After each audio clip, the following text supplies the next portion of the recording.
뉴욕 증시가 사흘 만에 소폭 하락했습니다. 그동안 상승에 따른 차익 매물이 나오는 가운데 연방준비제도의 양적완화 축소에 대한 우려감이 다시 부각된 탓으로 풀이됩니다. 다우지수는 전일 대비 0.21% 하락한 15,750으로 장을 마감했고 S&P 500 지수 역시 0.24% 하락하며 거래를 마쳤습니다. 다만 나스닥 지수만 홀로 전일보다 0.01% 강보합세로 장을 마감했습니다. 유럽 증시가 하루 만에 다시 반락했습니다. 기업 실적 부진과 미국 연방준비제도의 양적 완화 규모 축소를 둘러싼 불확실성 등이 지수 하락을 이끌었습니다. 영국 증시가 0.02% 하락한 것을 비롯해 독일과 프랑스 증시도 각각 0.3%, 0.6% 하락하며 거래를 마쳤습니다. 연방준비제도의 양적 완화에 반대해온 매파 성향의 리처드 피셔 댈러스 연방준비은행 총재가 양적 완화는 영원히 지속될 수 없다며 앞으로 축소 가능성에 대비해야 할 것이라고 권고했습니다. 피셔 총재는 12일 호주 멜버른에서 열린 강연에서 연준의 정책 변화와 개입으로 시장에 영향을 미쳐왔던 만큼 시장이 연준 정책이 민감하다는 점을 이해하지만 이제 시장은 양적 완화 프로그램이 영원히 지속될 수는 없다는 점에 염두에 둬야 할 것이라고 밝혔습니다. 그는 벌써 연준의 재무제표 규모는 4조 달러에 이르고 있는데 연준이 늘릴 수 있는 재무제표 규모에도 한계가 있다며 특히 우리가 사들이는 모든 채권은 과도한 준비금으로 우리에게 반대로 영향을 미치고 있다고 지적했습니다. 미국 연준이 12월에 양적 완화 규모를 줄일 수 있다고 데니스 로카트 애틀랜타 연은 총재가 12일 말했습니다. 로카트 총재는 이날 블룸버그 라디오와의 인터뷰에서 양적 완화 규모 축소가 12월에 시작될 수 있다고 말했습니다. 이어 로카트 총재는 12월 연방공개시장위원회 정례회의에서 양적 완화 규모 축소에 대한 논의가 있을 것이라며 현 상황이 양적 완화 규모 축소 가능성을 완전히 배제할 것이라고 생각하진 않는다고 덧붙였습니다. 로카트 총재는 재정정책 우려로 FOMC의 1월 정례회의가 양적 완화 규모 축소를 논의하기엔 더 안 좋은 상황이라고 설명하기도 했습니다. 중국이 내년 경제성장률 목표치를 7%로 낮출 것이란 전망이 나왔습니다. 이는 올해 성장률인 7.6%보다는 상당히 낮은 수치입니다. 파이낸셜 타임스는 11일 중국 국제금융공사의 보고서를 인용해 중국이 내년 경제성장률 목표를 7%로 하향 조정할 것이라며 중국 정부가 성장 둔화를 감수하고서라도 개혁 정책을 실행하겠다는 의지를 보일 것이라고 보도했습니다. 파이낸셜 타임스는 중국 정부의 공식 경제정책 방향이 내년 3월 개최되는 전국인민대표대회 전에는 공개되지 않겠지만 성장률 목표를 낮추는 것이 이번 공산당 18기 중앙위원회 제3차 전체회의의 핵심 결론이 될 것이라고 전망했습니다. 애플이 12일 아이패드 미니 레티나 디스플레이를 출시했다고 밝혔습니다. 이에 따라 미국 온라인 스토어를 통해 아이패드 미니 2를 살 수 있습니다. 가격은 16GB 와이파이 버전이 $399이며 저장 용량이 커질 때마다 $100씩 추가됩니다. 아이패드 미니 2에는 고해상도 화면인 레티나 디스플레이와 A7 프로세서가 탑재돼 해상도와 성능을 모두 갖췄다는 평가를 받고 있습니다. 애플은 지난달 22일 행사를 통해 아이패드 에어와 아이패드 미니 2를 공개했으며 한국은 아이패드 에어, 아이패드 미니 2 1차 출시국에서 제외됐습니다.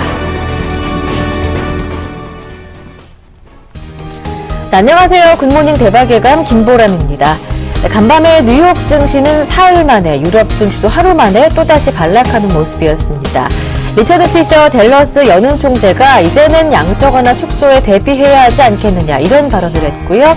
또 로카트 애틀랜타 총재도 12월 테이퍼링 가능성에 대해서 발언을 하면서 불확실성이 시장에 더 높아지는 모습이었습니다.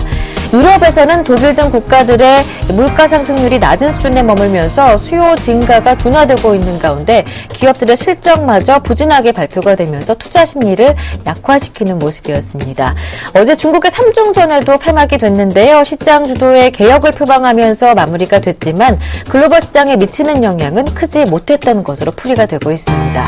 자, 어제 국내 증시 전일 부진한 거래량 속에서 상승을 해주는 모습이었지만 오늘 국내 증시, 글로벌 증시 분위기 속에서 어제의 반등폭을 다시 반납하는 것은 아닌지 모두 살펴보셔야겠습니다. 글로벌 증시 마감 상황 알아보고요. 오늘 수요일장 국내 증시 전반까지 함께 분석해 보겠습니다. 굿모닝 대박의 감 지금 바로 출발합니다.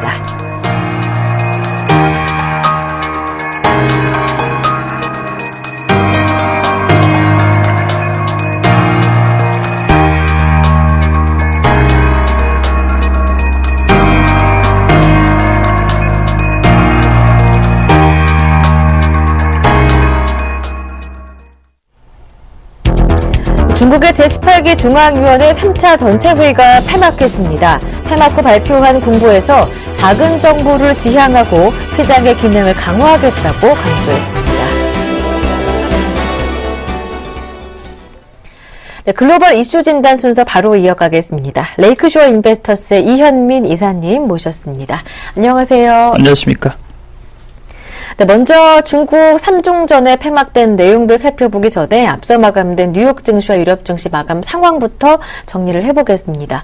또다시 반락하는 모습이었습니다. 뉴욕 증시 사흘 만에 다시 하락하는 모습이었고요. 유럽 증시 마찬가지였는데요. 어떤 내용들 담겨 있는지 자세하게 들어볼게요. 그렇습니다. 뉴욕은 혼조세로 마감이 됐고요. 유럽 증시는 이보다는 조금 더 하락세가 좀 깊었습니다. 오늘 시장에서 나온 부분은 12월 테이퍼링, 양적 완화 축소의 우려감을 부추기는 연준 인사들의 언급이 시장에 좀 악영향을 미쳤다라고 볼 수가 있겠습니다. 오늘 다우지수는 마이너스 0.21%가 하락했습니다. 15,750포인트로 마감이 됐습니다.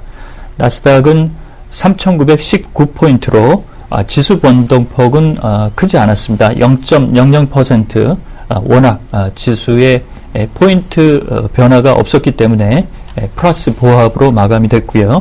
S&P 500 지수는 소폭 하락했습니다. 마이너스 0.24%, 1767로 마감이 됐습니다. 유가와 금 가격이 계속적으로 현재 떨어지고 있고 미국의 10년 만기 국채 수익률이 2.77%까지 오르는 등 이 테이퍼링에 대한 파열음과 경고 등이 계속적으로 현재 시장에서 나오고 있습니다. 이러면서 이틀간 올랐던 뉴욕 증시도 사흘째에서는 현재 조정 양상이 좀 나온 것으로 볼 수가 있겠습니다. 오늘 모두 3명의 연준 지역 연방은행 총재의 그 언급이 있었는데요. 먼저 데니스 로카트 애틀란타 연은 총재는 기존의 입장인 인플레이션이 2%까지 올라오기 전에 그 테이퍼링, 양적 완화 축소에 나서는 것은 조금 더 신중해야 될 필요가 있다. 이 내용은 그대로 기존의 자기 입장을 다시 한번 밝혔는데요. 그렇지만 추가 언급에서 12월에 양적 완화 축소, 테이퍼링 가능성이 좀 있다라고 얘기를 했습니다. 여기다가 현재 리처드 피셔, 올해 연준 현재 의결권을 보유하고 있는 인사인데요. 달라스 연은 총재인 리처드 피셔 총재가 12월에 연준의 테이퍼링 결정이 나올 수도 있을 것으로 보인다라고 얘기를 했습니다. 또한 미니애폴리스 나라야마 코츠라코타 총재는 이와는 이제 반대 의견을 냈는데요. 테이퍼링을 개시할 경우 미국의 경기 성장의 악재 요인으로 작용이 될 것이다 라는 내용을 밝혀서 테이퍼링을 실시하는 것이 그다지 바람직하지 않다라는 종전의 입장을 그대로 얘기를 했습니다. 오늘 실적 발표 기업으로는 미국의 최대 주택건설업체인 DR 호튼이 예상치를 크게 상회하는 이런 실적 발표가 나오면서 주가가 4.7% 오르는 등 비교적 선방을 했습니다. 유럽 증시는 이 연준의 테이퍼링, 양적 완화 축소에 대한 부담감을 이기지 못하고 비교적 하락 추세가 나왔습니다. 영국은 소폭 하락했는데요. 0.02%가 내렸고요. 독일은 0.34%가 내렸습니다. 프랑스의 캬크 지수는 0.61%가 내렸고 이탈리아와 스페인, 포르투갈 증시 모두 하락하는 등 유로존의 움직임이 어제보다는 조금 나빠진 이런 흐름이라고 볼 수가 있겠습니다. 어제 이제 일본의 니케이 지수가 2.23%나 강세 기류가 있었는데요. 경상수지가 8개월 흑자를 기록하고 있고 연준의 테이퍼링 실시가 12월에 나올 수도 있다라는 이런 그 파열음이 나오면서 엔달러 환율이 100엔대에 다시 근접하는 등 엔 약세가 니케이 지수를 끌어올린 동인이라고 볼 수가 있겠습니다. 지난주에 이어서 이번 주에도 미국 연방준비은행 총재들의 주요 발언들이 시장에 이슈가 되고 있습니다. 상대적으로 본다면 지난주에는 테이퍼링 신중론이 조금 무게를 뒀었다면 간밤에도 있었던 이번 주에는 대부분 신테이퍼링 가능성에 대한 언급이 나왔기 때문에 시장의 불확실성도 더 높아지는 모습이기도 한데요. 네, 그런 가운데 이제 14일, 현지 시간으로 14일에 열리는 제닛 옐런 차기 의장 지명제에 대한 청문회에서 제닛 옐런이 얼만큼 불을 좀 꺼줄 수 있겠느냐, 소방수의 역할을 할 수 있겠느냐가 무엇보다 중요하겠습니다. 이어서 중국 쪽 한번 분석을 해보겠습니다. 중국이 앞으로 향후 5년에서 한 10년간의 정책 방향을 정하게 되는 삼중전회가 어제 폐막을 했습니다. 나흘간의 일정으로 지난 주말부터 열렸었는데요. 어떤 이야기가 나왔는지 정리해보겠습니다. 그렇습니다. 주요 골자는 저희가 한번 이 시간을 통해서 말씀을 드렸기 때문에요.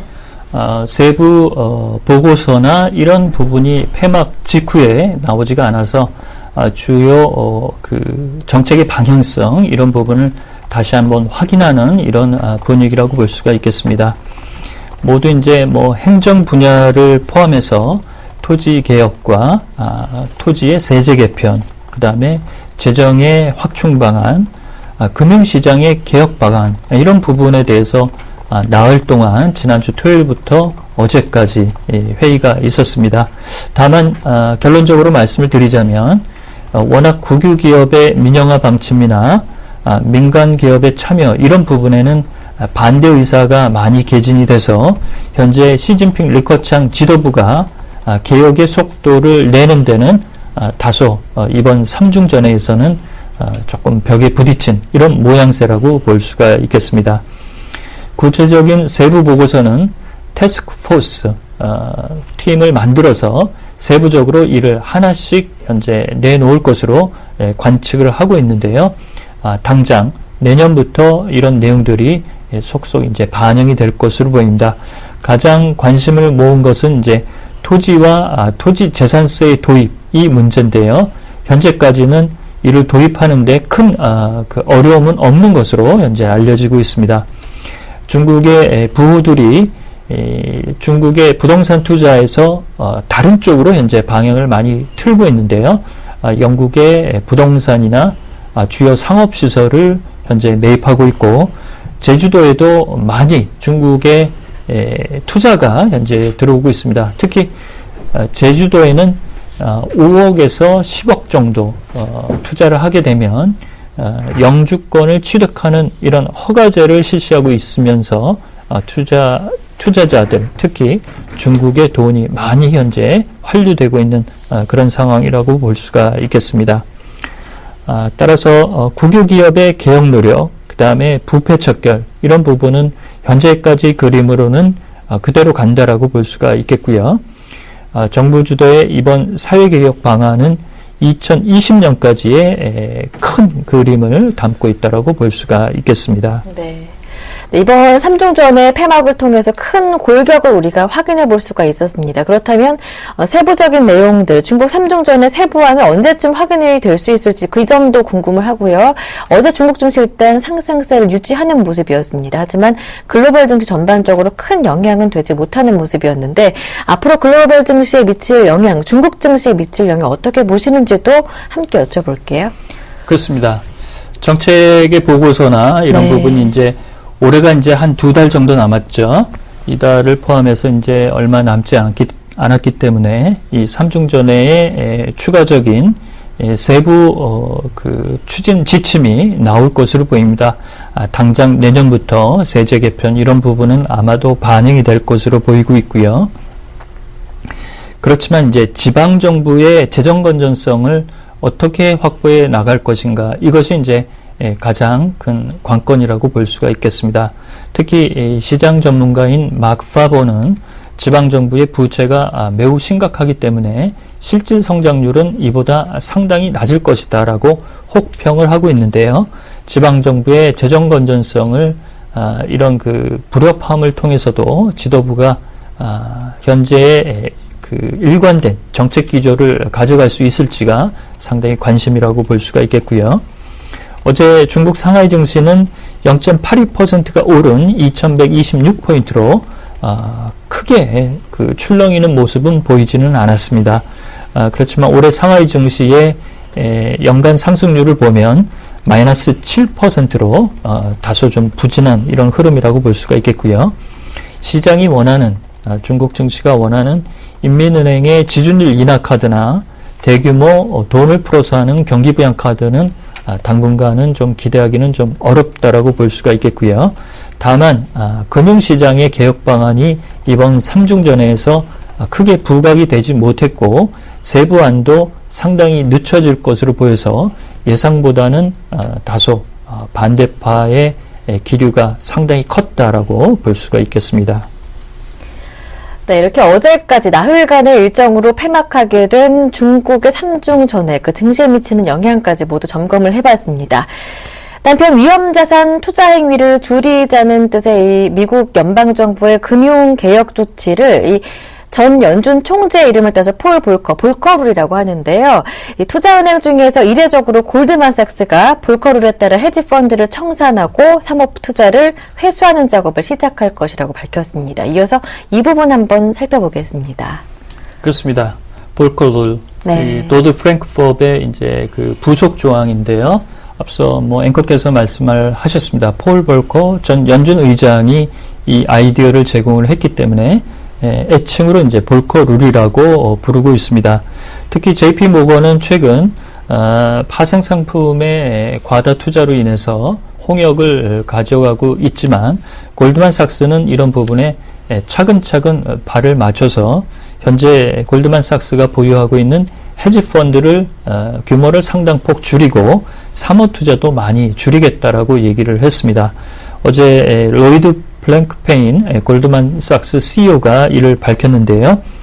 이렇게 투자은행이 공개적으로 이를 따르겠다라고 언급하는 것은 매우 이례적이라고 볼 수가 있겠습니다. 미국 정부의 규제, 특히 금융시장의 규제 방안이 속도를 내지 못하고 있는 이런 가운데서 투자은행의 큰 산맥이라고 할 수 있는 골드만삭스가 이렇게 얘기를 한다는 것은 다른 그 투자은행들에게도 파급 효과가 좀 있을 것으로 보이고 있고요. 시장이 이제 관심을 가져야 되는 부분은 이 헤지 펀드가 가지고 있는 원자재 투자나 기업 인수 합병, 그 다음에 주택 상업용 건물에도 많은 투자를 하고 있고 글로벌 주식 시장에도 많이 이 자금이 들어와 있습니다. 이런 자금이 이제 조금씩 빠져나가면서 미국 시장에도 중립적이거나 다소 부정적인 영향이 좀 있을 것으로 보이는데요. 투자은행들이 헤지펀드나 자기 자본 투자 이런 부분을 많이 줄인다는 것은 투명성을 높인다는 측면에서는 긍정적인 측면이 많다고 보겠지만 신흥시장에는 다소 부정적 요소라고 볼 수가 있겠습니다.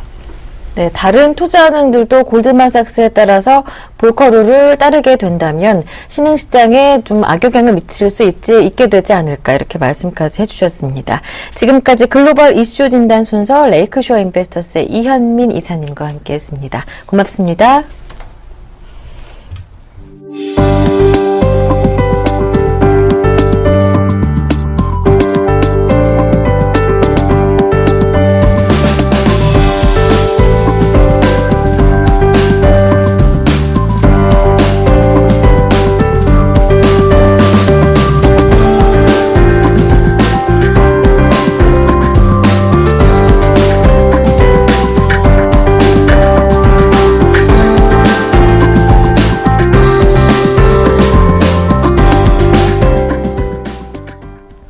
네, 오늘장 전략 시간 곧바로 이어가겠습니다. 매주 수요일은 한 주간의 국내 증시에 영향을 미쳤던 이슈들 모두 정리해보고요. 앞으로의 한 주간도 내다보는 시간 마련하고 있는데요.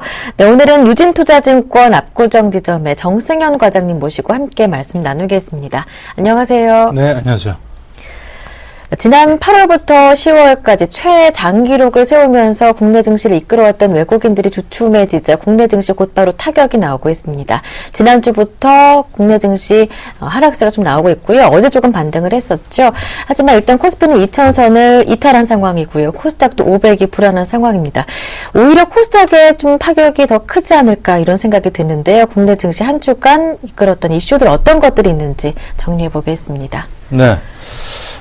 지난주 시장 불안불안하게 움직이다가 어제장에 저가 매수가 유입이 되면서 반등이 나오는 그런 흐름을 보여줬는데 코스피 시장도 힘들고 코스닥 시장도 더 힘든 그런 상황이 계속적으로 진행이 되고 있습니다. 코스피 시장은 2000선이 붕괴가 되면서 심리적인 지지선 역할을 했던 2000선이 붕괴가 됐고요. 그리고 코스닥 같은 경우에는 그저께죠. 월요일 날 503선까지 떨어지면서 500선까지 위협을 당했습니다만 다행히도 어제 시장에 저가 매수가 유입이 되면서 일정 부분 반등이 나왔다라고 보시면 되겠고 그리고 어제 마무리가 됐죠. 중국의 3중 전에 관련해서 이와 관련된 수혜주들이 어떤 수혜주들이 있느냐 이 부분을 찾는 노력이 상당히 빠르게 진행이 되고 있다라고 볼 수 있는데 결국 시장이 수급의 부재 그리고 적절한 모멘텀이 없기 때문에 이런 중국에 기대서 이 3중 전해를 통해서 어떤 종목들이 또 갈 수 있느냐 이런 부분들 영향 시장이 별로 좋지 않기 때문에 옥석 가리기가 빠르게 진행이 되고 있는 상황이라고 볼 수 있겠고요. 그리고 코스닥이 힘들다고 그랬는데 코스닥 기업들의 이제 어닝이 별로 좋지 않은 기업들 그리고 실적 발표가 이제 이번 주부터 해서 대충 이제 마무리돼가는 그런 국면인데 실제 E&M도 그렇고요. 실적이 좋지 않았다. 3분기 실적이 좋지 않다라는 의견과 그리고 CJ 게임즈를 매각을 한다라는 돌발 악재 얘기가 나오면서 거의 하한가까지 가는 그리고 어제까지 3만 원이 무너지는 급락이 나오는 모습을 보여줬는데 실적이 별로 좋지 않은 기업들과 그리고 돌발 악재가 시장에 출회가 됐던 그런 종목들은 아주 민감하게 반응을 했다라는 점, 결국은 시장이 가장 좋지 않을 때 나오는 현상들이라고 볼 수 있는데 이렇게 어닝 쇼크 기업, 어닝 쇼크가 아니더라도 시장의 기대치에만 못 미치더라도 실망 매물이 출회가 되고 그리고 예상하지 못했던 악재들이 출현이 되면 급락이 나오는 상당히 좋지 않은 시장은 지난주까지 계속 이어졌다라고 말씀을 드릴 수 있겠습니다. 네, 이렇게 해서 지난주까지 국내 증시에 영향을 미쳤던 이슈들 모두 정리를 해봤습니다. 수급이 부재한 가운데 일단 3중 전해를 둘러싸는 국내 증시 수혜주 찾기가 빠르게 진행되고 있고요.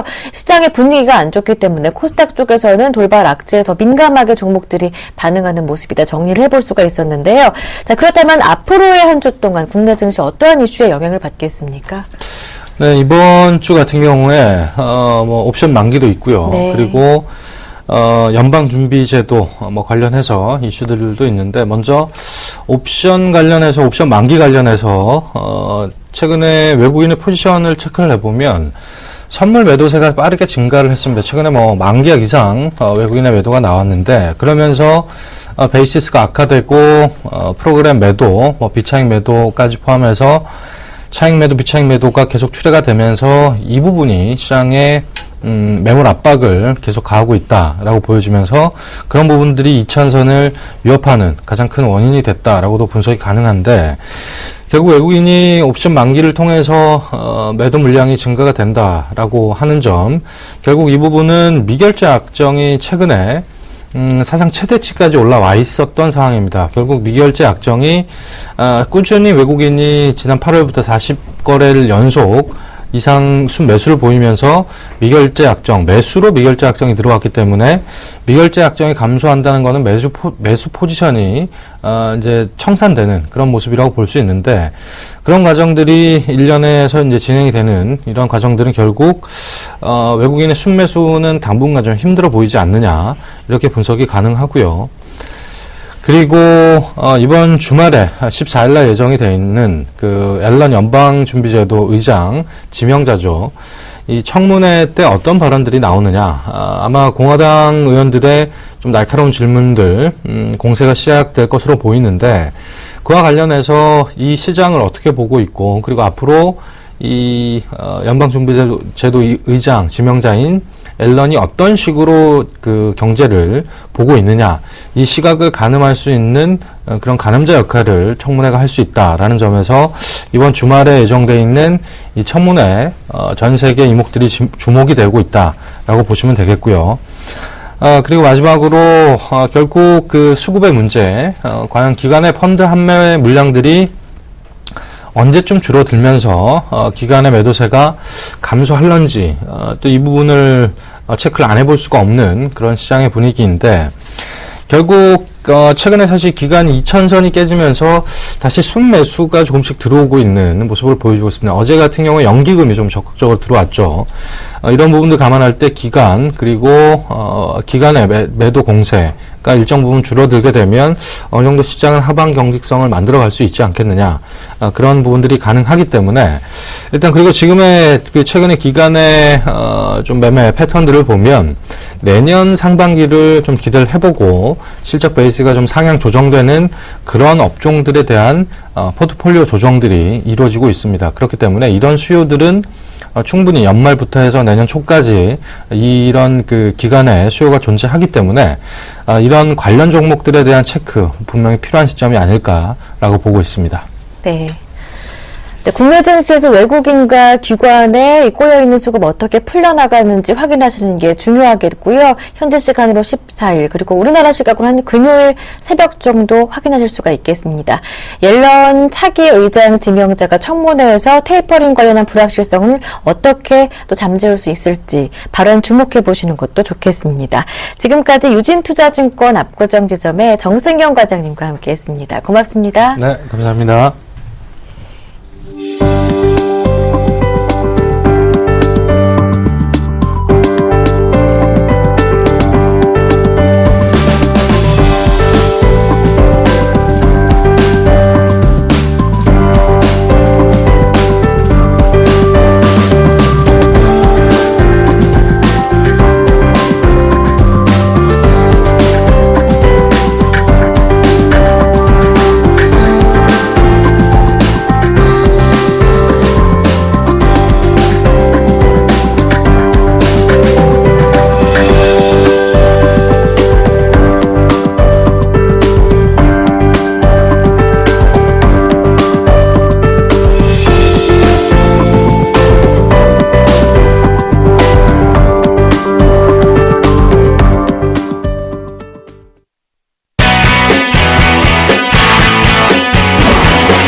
네, 반갑습니다. 이상로의 주식 미스터리입니다. 실적도 안 좋고 거기에 어느 정도 기대감에 오르락내리락 하는 현재 주식의 모습이 상당히 많습니다. 그 중에서 단연 으뜸을 꼽으라면 바로 지금 이 순간에는 철도 관련주가 아닐까, 그런 생각이 드는데요. 시장이 이렇게 하락을 함에도 불구하고 이 철도 관련주는 큰 폭의 상승세 혹은 큰 폭의 하락세를 나타내고 있습니다. 왜 과연 실적이 안 좋은데 어떤 이유, 어떤 기대감으로 주식은 이렇게 오르는 걸까요? 거기에 대해서 집중 탐구해 보도록 하겠습니다. 먼저 같이 보실 거는 한 3가지 종목 정도를 보실 건데요. 현대 로템부터 하나씩 보도록 하겠습니다. 하루에 변동폭 자체가 지금 같은 경우에 현대 로템 하루에 5% 이상 나타나고 있습니다. 가격 자체는 3만원대를 호가하는 가격인데 큰 폭의 상승세 혹은 큰 폭의 하락세를 보이고 있다는 거죠. 상당히 호가가 쉽게 변하는 모습을 보실 수가 있겠고, 그리고 뭐 대오AL 이 종목군도 한번 보신다면 하루에 변동폭이 얼마나 나타나는가, 뭐 지금 보시면 거의 11%대, 그래서 14%대까지 변동폭이 나타나고 있고요. 거기에 대해서 월요일 같은 경우에는 장중에는 큰 폭의 16%대까지의 변동폭이 나타나는 하루였습니다.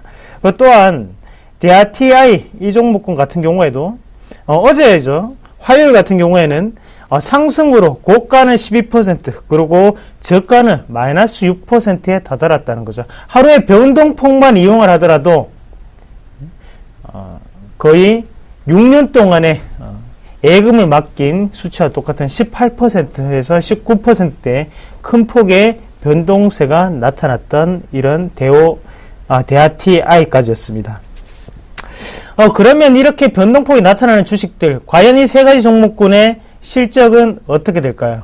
한번 같이 보시면 대하TI, 이 기업 같은 경우에 지금 PER로 따진다면 85배 상태로 상당히 고평가가 되어 있는 종목군 중에 한 개입니다. 철도 관련 제어 장치를 만들고 있는 회사이기도 하고요. 그만큼 신규적인 수주가 안 들어온다는 부분이 가장 큰 실적적인 난관이 처해 있는 상태겠고요.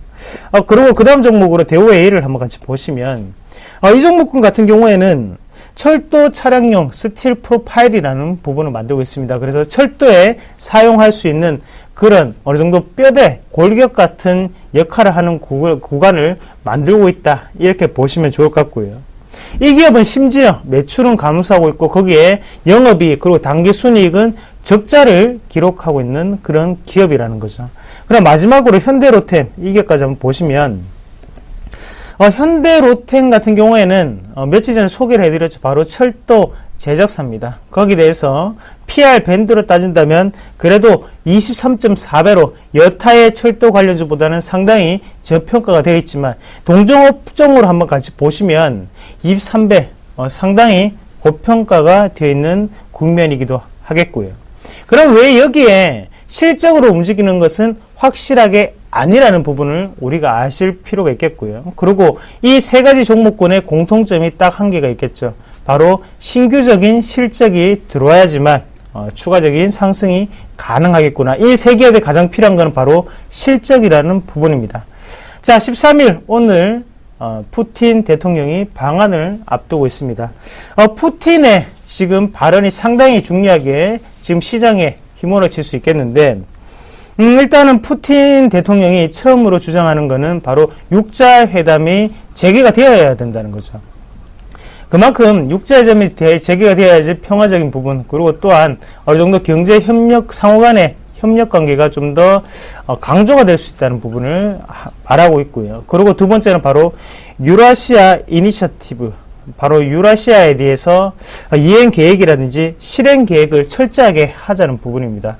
이런 부분 자체가 지금 박근혜 대통령과 상당히 밀접하게 연관될 수 있는 부분입니다. 그래서 한반도 종단철도 거기에 플러스 알파를 한다면 바로 시베리아 횡단철도를 같이 묶음으로써 동북아 안정 그리고 동북아에 대한 긴밀한 협력관계를 좀 더 올리자는 숨은 뜻이 있다는 거죠. 그런 부분을 봤을 때 지금 이 푸틴 대통령의 기대감 자체가 철도 관련주를 상당히 들어올리고 있다. 그렇게 보시는 게 맞겠고요.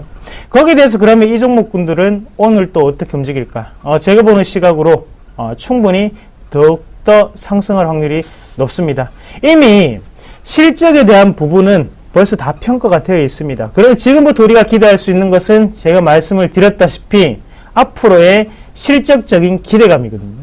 하지만 이런 부분 자체 지금 실적적인 기대감이 지금 상당히 많기 때문에 추가적인 상승 기조가 좀 더 이어지지 않을까 그렇게 보는 시각이고요. 거기에 대해서 어느 정도의 논의가 끝날 때쯤 되면 주가는 좀 더 올라가서 종가가 형성되지 않을까 그렇게 말씀을 드릴 수가 있겠습니다. 같이 이 세 가지 종목 중에 그래도 건전한 두 가지 종목을 한번 본다면 현대로템부터 한번 보시겠는데요. 분봉으로 우리가 한번 보신다면 제가 팁을 한 개 드릴게요. 지금 위치에서 한번 가장 중요한 가격대는 34,600원에서 34,900원 이 가격 밴드거든요. 그럼 이런 가격 밴드를 우리가 알다시피 박스권 상단으로 해서 지금은 돌파를 기술적 분석을 한번 보시면 돌파를 한번 하지 못하고 그 다음에도 실패하는 모습이었죠. 하지만 세 번째 돌파를 하고 난 다음에 어느 정도 지지를 받고 추가적인 상승 기조로 올리고 있다는 거죠. 세 번의 돌파 끝에 네 번째 크게 돌파하는 모습이었습니다. 이럴 때는 시세가 좀 더 분출될 확률이 높은 바로 박스권 돌파로 보시는 게 맞겠고요. 그런 관점에서 본다면 추가적인 상승세는 좀 더 이어지지 않을까. 그래서 36,000원 밴드는 충분히 뚫고 갈 수 있다는 점 우리가 한 번 더 살펴보시면 좀 좋을 것 같고, 대하TI 이 종목 같이 본다면 현재 낙폭에 의해서 어느 정도는 크게 다시 한번 오르는 모습이었고, 종가, 동시호가 때 상당히 갭 상승을 하면서 위에서 체결된 모습을 보실 수가 있거든요. 그러나 이런 종목군 같은 경우에는 지금 여기에서 추가적인 상승이 곧장 이렇게 일어나기보다는요, 옆으로 횡보를 하면서 물량을 좀 더 모아갔다가 크게 오를 수 있다는 그런 마인드로 접근하시는 게 조금 좋을 것 같습니다. 그래서 급하게 따라잡으실 필요가 없겠고요. 오늘 크게 상승하는 모습을 보일지언정 우리는 눌림목에서 재매수 패턴을 유용하게 써먹자고 말씀을 드리겠습니다. 오늘 하루도 최선을 다하시고 즐거운 수익률 함께 누리시길 바라겠습니다. 3시 35분에 다시 뵙겠습니다. 고맙습니다.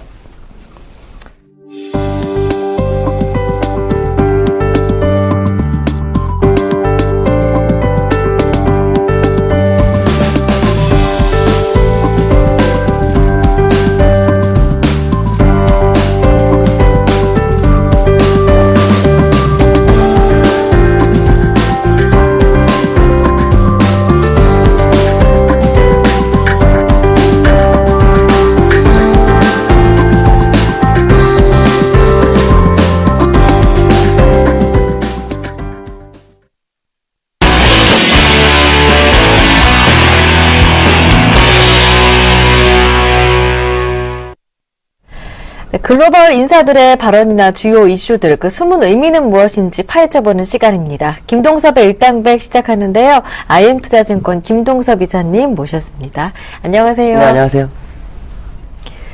네, 김동섭의 일당백 첫 번째 라운드 출발합니다.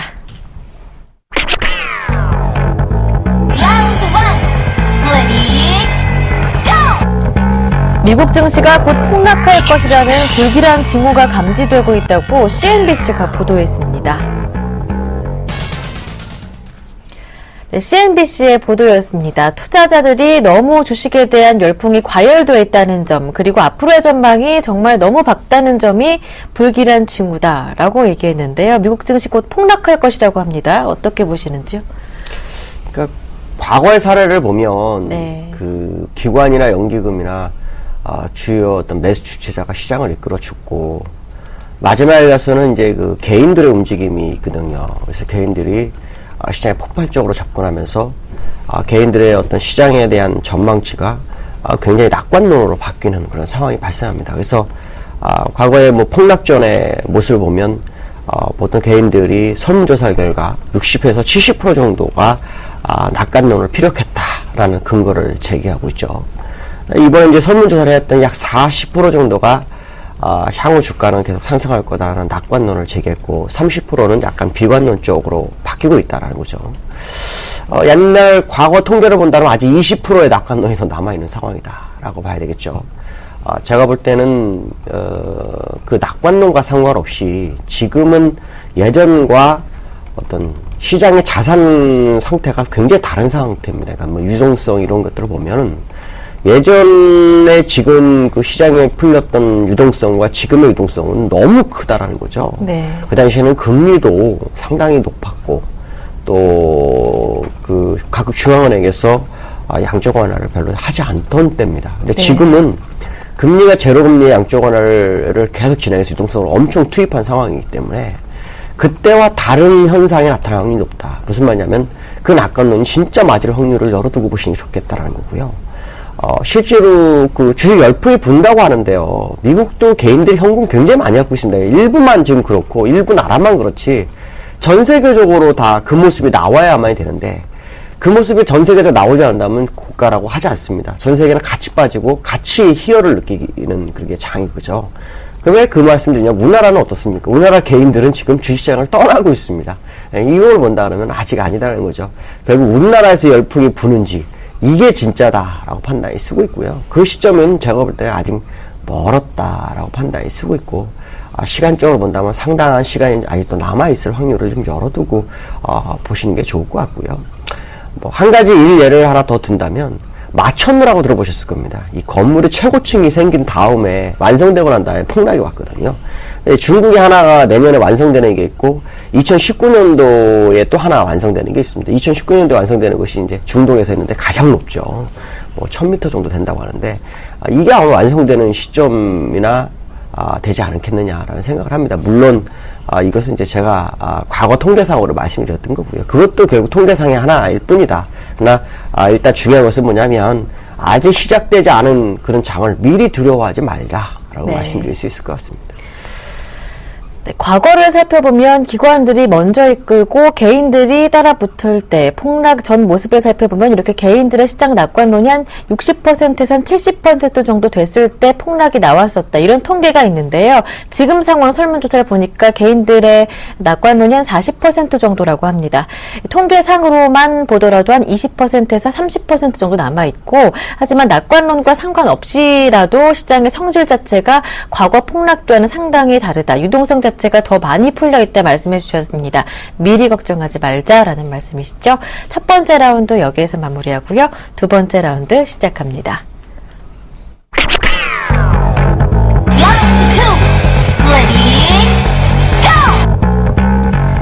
블룸버그 통신이 새로운 글로벌 환율 전쟁의 전조가 나타나고 있다고 보도했습니다. 네, 미국과 유럽 그리고 일본에서 돈을 풀어서 달러, 유로, 엔 가치가 하락하자 다른 국가들도 대응에 나서면서 결국 환율 전쟁을 불러일으키고 있다라는 경고인데요. 환율 전쟁을 22에서 트리거를 했다고 봐야 되겠죠. 네. 이번에 그 22 금리 인하는 굉장히 의미를 부여합니다. 시장에서는 이제 소비자 물가 지수하고 생산자 물가가 둔화돼서 이것이 이제 향후 경기를 살리기 위해서 했다라고 얘기를 하고 있죠. 근데 그거 아닙니다. 진짜는 뭐냐면 그 유로화가 강세가 되면서 유로존의 경기가 악화될 수 있는 문제가 발생할 수 있다라는 부분이었습니다. 그거를 이탈리아의 재무장관이 언급을 했고 그러면서 지금 금리 인하를 해야 된다는 압박을 했죠. 근데 그 얘기는 결국은 유로화 강세를 약세로 전환시키기 위한 전략적인 금리 인하였을 확률이 굉장히 높죠. 이것 때문에 그런지 사실 우리나라에서도 금리 인하 가능성이 슬슬 나옵니다. 루머가. 왜 나오냐면 마리오 드라기 총재가 2번 금리 인하를 했을 때 따라서 했던 분이 김중수 하는 총재였죠. 물론 세 번째는 서로 다르게 했지만 어쨌든 뭐 그런 루머도 도는데요. 실제로 각국이 환율에 개입을 하고 있습니다. 우리나라 같은 경우에도 지난번에 최저점으로 빠지면서 기획재정부에서 관여를 했죠. 그래서 급등을 하는 모습이었는데 지금 상황에서는 서로 간의 어떤 경상수지를 유지하거나 적자를 면하기 위해서라도 또 시장의 어떤 유동성을 많은 것을 견제하기 위해서라도 아마 관여를 할 수밖에 없는 상황이다. 그러나 결국에서는 갈 길을 갈 확률이 굉장히 높다라는 생각을 해야 될 것 같고요. 결국 ECB가 명분을 내세우진 않았지만 결국 시장에서는 이걸 환율 전쟁으로 받아들이는 상황이다라고 판단을 해야 될 것 같고요. 결국에서는 각국의 어떤 무역을 보호하기 위한 전략으로 보시면 될 것 같습니다. 그렇지만 이것이 이제 주식에 어떤 영향을 줄지는 좀 지켜봐야 될 거다라고 판단하고 있습니다. 네. 결국 ECB가 지난주에 금리 인하를 단행했습니다. 환율 전쟁의 트리거는 결국 ECB였다 지목을 해주시면서 ECB 내부에서는 일단 환율을 염두에 둔 것이 아니다 이렇게 발표를 했지만 결국에는 유로화 약세를 염두에 둔 것이 아니었느냐. 이렇게 되면 다른 국가들도 가만히 있을 수는 없겠죠. 모두 환율 대응에 나설 수밖에 없는 상황, 환율 전쟁으로 갈 수밖에 없는 상황인데 이러한 상황이 증시에 미치는 영향이 어떨 것이냐에 대해서는 조금 더 지켜봐야 한다 이렇게 말씀해 주셨습니다. 두 번째 라운드 였고요. 이어서 마지막 세 번째 라운드 시작합니다.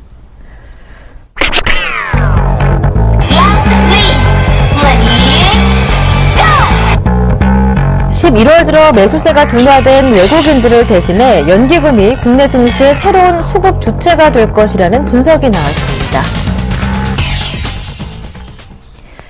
네, 지난 8월부터 10월까지 최장 기록을 세우면서 국내 증시를 이끌어줬었던 외국인들이 사주지 않자 이제 그 공백을 누가 메울 것이냐 시장의 관심으로 떠오르고 있습니다. 그런 가운데 이제 연기금이 시장을 이끌어줄 수 있을 것이다 이런 전망이 나와요.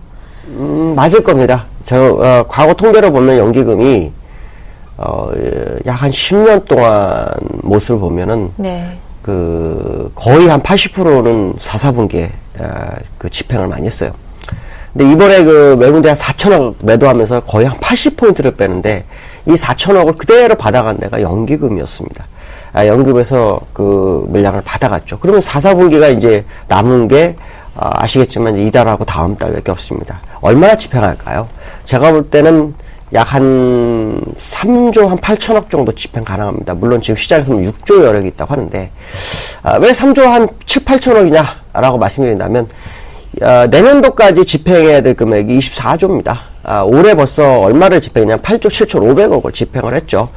그래서 약 3조 한 7, 8천억 정도를 추가하면서 가능성이 있다라는 부분을 봐야 될 것 같고요.